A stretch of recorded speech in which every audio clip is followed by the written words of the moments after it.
So next we're going to do an open woven wheel.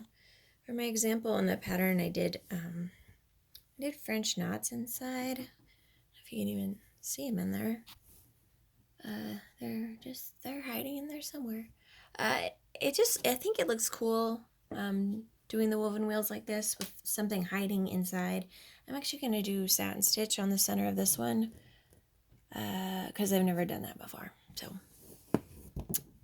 I used to actually do my woven wheels, and then I would do, if I wanted to do the French knots, I would do the French knots. Sorry, I mean, look at the situation happening behind here.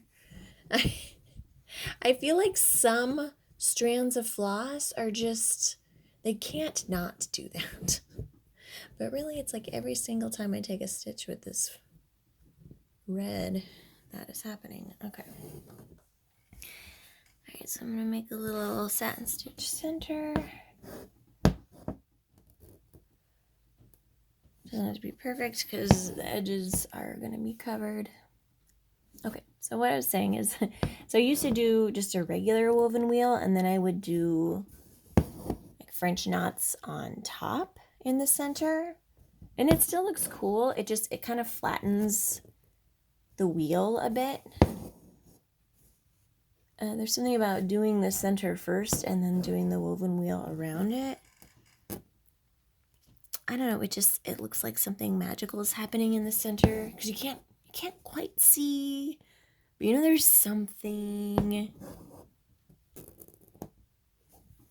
Because it gets, as you do the woven wheel, it kind of gets covered a bit. So it looks interesting. That's what we're going for. Some interest, some different texture.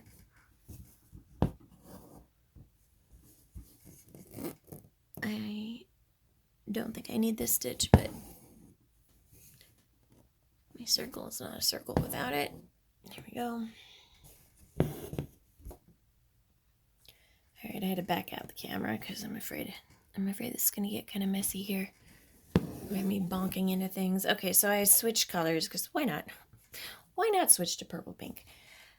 We're going to do the spokes. So instead of the spokes going into the absolute center, meeting there, our spokes just go as far as they can go. You just hit that center circle.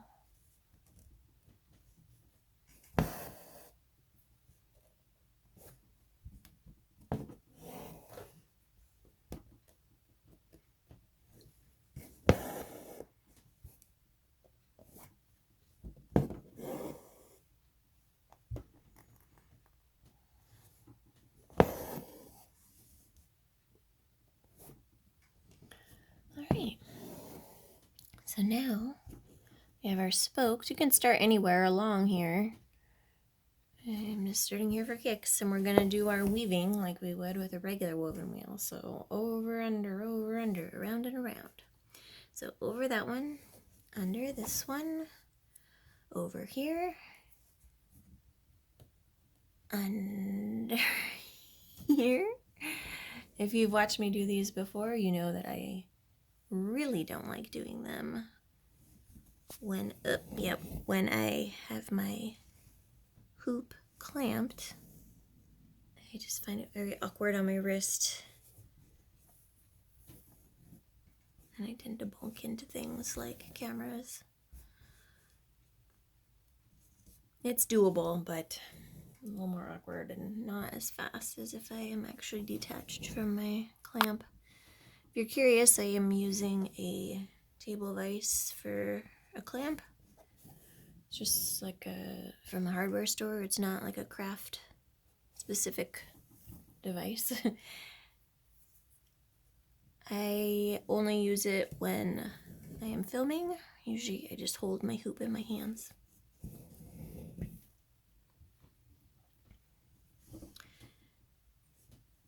Some stitches you're gonna need 2 hands to do, such as French knots. So for those I will use a table as like a third hand or like and what I mean by that is like I'll have one corner on the table or between my knees.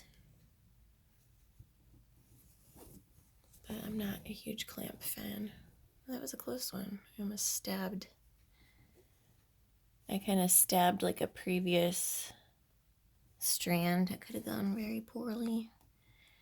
So pay attention when you're doing this. Make sure you're just weaving under those spokes and not stabbing your previous stitches. I feel like this floss kind of, what is the word? Clash. It kind of clashes with that center color I used. That's okay. I'm making it work. Oops, excuse me. Very sorry. We're getting towards the edges here. This is another one where, practice and kind of playing with that tension are gonna determine what your rows look like. I have noticed that if you change your floss in the middle, sometimes you'll see like you'll notice because of a change in tension. So I try to avoid that when possible. I'm having to kind of feel for that scaffolding, or what are we calling these? Spines? No. Spokes. Begins with an S. All right. I mean, I think that's pretty good. I just, at the end of mine, I always like to just do some stitches around. I just feel like it makes it a little more sturdy. And if like the back of this gets pulled, it's going to pull on these stitches, not my puffy stitches. Do I really need any more though? Like maybe one over here. These are just like straight stitches. I'll do them just to cover. I mean, you can barely even see. See, there's like a spoke right there. So I'm just like tucking that around to cover my spoke. Just like that. So that's that. So it kind of has a different look, especially with that variegated floss. There's like that funny, there's that funny line right in the center. It's almost like an eyeball. It's kind of creeping me out. So that's what it looks like with the satin stitch inside versus if you want to do French knots. I think I like the French knots better because it makes it look like seeds or something in there, whatever kind of magical make-believe flower these are. But yeah, I could do, what else would be interesting in there? Gosh, anything with texture would look kind of cool. Could do like a mini chain stitch rose inside and then this around. Or even the opposite, do this inside of a chain stitch rose. Anyways, have fun, mix it up.